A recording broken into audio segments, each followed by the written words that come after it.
Naging abala rin ang ating mga sundalo sa pagkakaloob ng tulong sa mga biktima ng Bagyong Santi sa ilang lugar sa Luzon. Si Emil Carrion ang ating tagapagbalita. Sa kalsada pa lang ng MacArthur Highway ay sunod-sunod na ang mga nakikitang epekto ng Bagyong Santi. Mula sa bahagi ng Aurora, Nueva Ecija, Tarlac, Bulacan, Pampanga, Zambales at Bataan. Inabutan ng PTV News Team ang brownout sa bahagi ng Tarlac at ng Pampanga.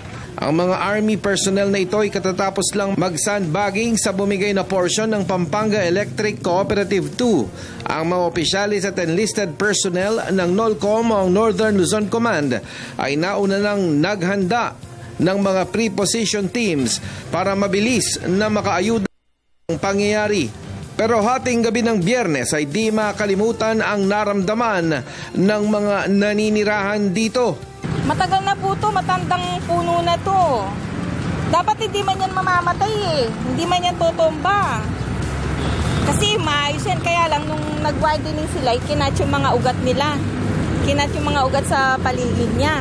Yung nga puno doon, matandang-matanda na, wala ng dahon at lahat, hindi natinag ng hangin. Pero napakalakas talaga ng hangin na yun. Ano pong napansin niyo sa paligid? Madilim po. Una, pinatay na nila yung ilaw. Mabuti nga ho, pinatay na nila eh. Pagkatapos nung pagkapatay ng ilaw, ayan na yung malakas na hangin. Parang ipo-ipo na maingay po, may sounds eh. Ang mga bumagsak na puno at poste sa mga bahagi ng MacArthur Highway ay pansamantalang nakaharang sa mga bumibiyahe.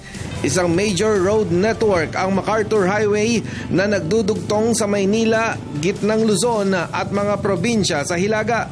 Tulong-tulong naman ang mga personnel mula sa opisina ng DPWH, mga pinadalang clearing teams ng NOLCOM, mga volunteer groups, NGOs at mismong mga residente para mapadali ang sa bumara sa mga kalsada. Ano siyang kinakapitan ng mga ugat yan.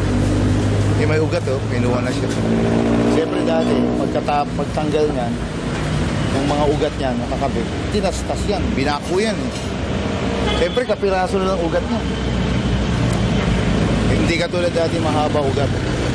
Po, mas maaga sa mayor namin, dito sa Napocor, magawa ng paraan to kasi mga negosyo namin dito masisira. Walang kikitain. Saka sa mga tao na rin, mamaya magkaroon ng mga dengue,